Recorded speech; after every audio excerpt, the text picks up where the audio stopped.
चलो स्टूडेंट्स, आज के इस इंपॉर्टेंट वीडियो में हम बेसिक्स क्लियर करने वाले हैं regarding 3 important periodic trends, ionisation enthalpy, electron gain enthalpy and electron affinity.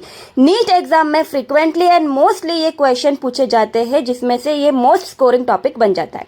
देखिए, आयोनाइजेशन एंथैल्पी क्या होता है? It is the minimum energy required to remove an electron. You need to remove an electron from an isolated gaseous atom.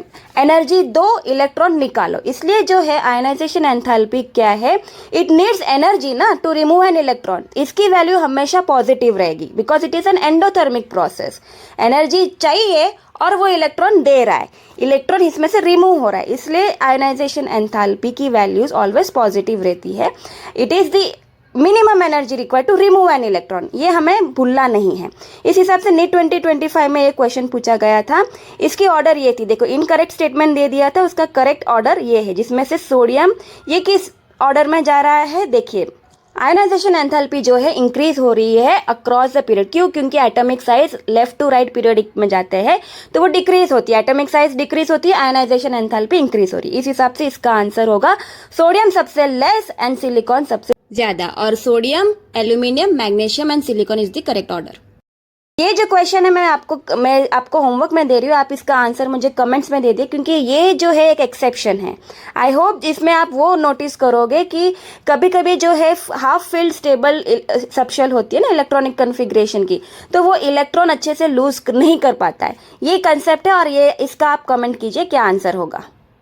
देखिए, next है electron gain enthalpy. इसमें क्या है? Electron add हो रही है किसी न्यूट्रल गैसियस एटम में और उसकी एंथैल्पी चेंज किया है। ठीक है, मतलब है enthalpy change when an electron is added to a neutral gaseous atom. This is exactly opposite to ionisation enthalpy. Ionisation enthalpy में क्या था? हम इलेक्ट्रॉन को रिमूव कर रहे थे, इसमें इलेक्ट्रॉन को ऐड कर रहे थे, तो दोनों की जो वैल्यूज है, दोनों की साइन कन्वेंशन ऑपोजिट हो जाएंगे। इसी हिसाब से जेई मेन्स क्वेश्चन में, जेई मेन्स पीवाईक्यू में क्वेश्चन पूछा गया था, जिसमें आयोनाइजेशन एनर्जी सोडियम की 5.1 इलेक्ट्रॉन वोल्ट दी रखी थी और हमें पूछा गया था इसकी इलेक्ट्रॉन गेन एंथैल्पी क्या होगी। तो इसका आंसर क्या होगा? Option A -5.1 electron volt. वैसे क्वेश्चंस पूछे जाते हैं। नेक्स्ट जो है इलेक्ट्रॉन गेन एंथैल्पी में 2 प्रोसेसेस होती है जब इलेक्ट्रॉन ऐड होता है। कौन सी? इलेक्ट्रॉन एनर्जी या तो रिलीज हो रही है या तो एनर्जी एब्जॉर्ब हो रही है। एनर्जी कब रिलीज हो रही है और एनर्जी कब एब्जॉर्ब हो रही है वो समझते हैं। देखिए, स्टेबल नोबल गैस जो होते हैं ना, वो एटम्स के पेट भरे हुए होते हैं इलेक्ट्रॉन से, अब उन्हें और नहीं चाहिए, तो अब उन्हें एनर्जी हमें देना पड़ेगा इलेक्ट्रॉन ऐड करने के लिए। इसलिए जो ये एंडोथर्मिक प्रोसेस हो गया और इनकी वैल्यू पॉजिटिव होगी। पॉजिटिव इलेक्ट्रॉन गेन एंथैल्पीज में आएंगे क्योंकि इन्हें इलेक्ट्रॉन्स की अभी ज़रूरत नहीं है।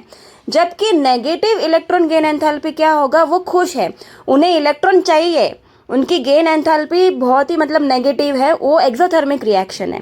उनको जैसे इलेक्ट्रॉन मिलेगा वो खुश हो जाएंगे और अच्छे से नेगेटिव वैल्यूज दे देंगे। जैसे कि फ्लोरीन है, उसकी नेगेटिव इलेक्ट्रॉन गेन एंथैल्पीज होगी आपके पास, पर जो स्टेबल नोबल गैसेस है, हीलियम वगैरह, नियॉन है, उनकी पॉजिटिव इलेक्ट्रॉन गेन एंथैल्पी होगी क्योंकि उनका पेट भरा हुआ है इलेक्ट्रॉन से और वह एनर्जी उन्हें देनी पड़ेगी, इसलिए उनकी positive electron gain enthalpy values है।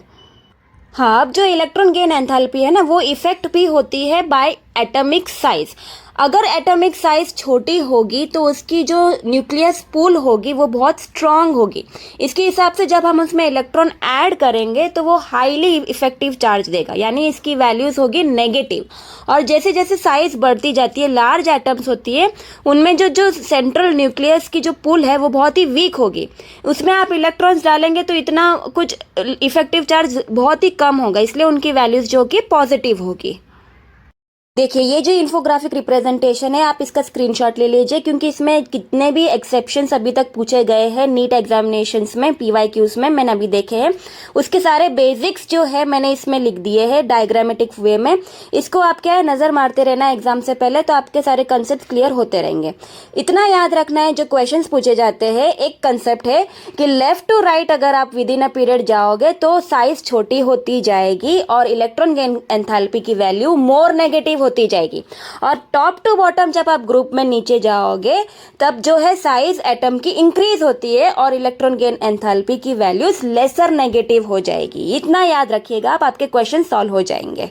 देखिए, जैसे ये एक क्वेश्चन है जिसमें लेफ्ट टू राइट सीक्वेंस नहीं दिया एग्जैक्टली, पर क्या है आपको पीरियोडिक टेबल का नॉलेज होना चाहिए कौन सा एटम कहाँ पे है। इस हिसाब से देखे जाएंगे तो मोस्ट नेगेटिव आ जाएगा हमारा फ्लोरीन और least negative electron gain enthalpy की आ जाएगी कैल्शियम, क्योंकि कैल्शियम तो ग्रुप 2 में है, बेमक कासर 12, और ये जो बटेगा आलू गाजर इन थैला CSIG टिनलेट। देखिए आपको जो है एटम्स पीरियोडिक टेबल में कहाँ स्थित है ना, वो आपको बहुत अच्छे से याद रखना पड़ेगा, तो ऐसे क्वेश्चन आपके फट से सॉल्व हो जाएंगे। देखिए ये जो क्वेश्चन है ना जिसमें कंपैरिजन करना है between oxygen, sulphur, chlorine and fluorine, इसमें इंक्रीजिंग ऑर्डर में हमें इलेक्ट्रॉन गेन एंथैल्पी की अरेंजमेंट करनी, यानी जो सबसे नेगेटिव होगा वो सबसे लास्ट में रखना है। जैसे कि इस क्वेश्चन का आंसर है ऑप्शन बी, जिसमें क्लोरीन की वैल्यू सबसे नेगेटिव इलेक्ट्रॉन गेन एंथैल्पी है। देखिए भेदभाव कैसे हमें ये सॉल्व करना है। देखिए फ्लोरीन और क्लोरीन में हमें पता है फ्लोरीन की साइज सबसे छोटी होती है, क्योंकि उसमें जो 2p ऑर्बिटल्स में जो इलेक्ट्रॉन है ना, उसमें इलेक्ट्रॉन रिपल्शन बहुत ज्यादा हो जाती है, वो कॉम्पैक्ट छोटी साइज है, इसलिए उसकी जो उसमें आप इलेक्ट्रॉन ऐड भी करने जाओगे ना तो भी इतना इफेक्टिव वे से वो लेगा नहीं, क्योंकि वो ऑलरेडी खुश है, उसका पेट भरा हुआ है इलेक्ट्रॉन से, वो छोटा साइज का है। वैसे ही ऑक्सीजन और सल्फर में कंपैरिजन करते हैं तो ऑक्सीजन की साइज भी सल्फर से के मुताबिक छोटी है, तो उसमें भी इलेक्ट्रॉन रिपल्शन होते हैं। तो इस हिसाब से इसका आंसर हो जाएगा बी, जिसमें ऑक्सीजन सबसे less, then sulphur, then fluorine, then chlorine. Next जो है ये ग्रुप 17 के एलिमेंट्स है fluorine, chlorine, bromine and iodine. देखो मैंने अभी कहा था डाउन द ग्रुप जाते हैं तो एटॉमिक साइज बड़ी होती जाती है और इलेक्ट्रॉन गेन एंथैल्पी की वैल्यू लेसर नेगेटिव होती जाती है। इस हिसाब से आयोडीन, ब्रोमीन, क्लोरीन, फिर फ्लोरीन होना चाहिए था, पर यहाँ पर भी आपको याद रखना है फ्लोरीन और क्लोरीन के बीच में हमेशा फ्लोरीन की वैल्यू लेस नेगेटिव होती है देन क्लोरीन, जो भी मैंने समझाया था, क्योंकि फ्लोरीन की साइज सबसे छोटी होती है, उसमें बहुत ही एक्सट्रीम इलेक्ट्रॉन रिपल्शन होती है। इस हिसाब से इतना जोर से वो पुश बैक करता है इलेक्ट्रॉन्स को, वो अंदर आने नहीं देता, इसलिए फ्लोरीन को आप बाद में ही रखना, ठीक है। तो ऑर्डर हो जाएगा आपका iodine, bromine, fluorine and then chlorine की सबसे ज्यादा more negative electron gain enthalpy value. अब देखिए नेक्स्ट जो है इलेक्ट्रॉन एफिनिटी। नीट PYQs मैंने देखे, इलेक्ट्रॉन एफिनिटी में से एक ही बहुत पुराना PYQ है, क्योंकि NCERT की क्लास 11 की टेक्स्ट बुक में इलेक्ट्रॉन गेन एंथैल्पी का पूरा कंटेंट है। देखिए दोनों के बीच में क्या रिलेशनशिप है और क्या कोर डिफरेंस है, it is only behind their sign convention. Electron affinity is equals to minus of electron gain enthalpy, यही दोनों के बीच में रिलेशनशिप है, आपको याद रखना है, क्योंकि दोनों में क्या है, आप जब इलेक्ट्रॉन ऐड करते हो किसी एटम में तो एनर्जी चेंज क्या होती है, वही दोनों का कंसेप्ट है, सिर्फ साइन कन्वेंशन अलग है। जैसे कि फ्लोरीन की इलेक्ट्रॉन एफिनिटी की वैल्यू +328 किलो जूल पर मोल है, जबकि उसकी नेगेटिव इलेक्ट्रॉन गेन एंथैल्पी होती है जो की वैल्यू है -328 किलो जूल पर मोल। ये मत भूलना आप, ये जो रूल है ना ये बहुत इंपॉर्टेंट है। नेक्स्ट जो नीट PYQ है, एक मैंने आपको यहाँ पे क्वेश्चन दे दिया है, इसका आंसर आप मुझे कमेंट सेक्शन में लीजिए। इतना याद रखना कि इसमें से एक एटम ऐसा है जो आप गलती करके उसकी आंसर लिख सकते हैं, क्योंकि वो बहुत छोटा है साइज में, उसकी नेगेटिव इलेक्ट्रॉन गेन एंथैल्पी तो है पर साइज छोटा होने की वजह से वो इलेक्ट्रॉन ले नहीं पाता, ठीक है। नेक्स्ट जाते हैं एटॉमिक रेडियस पे।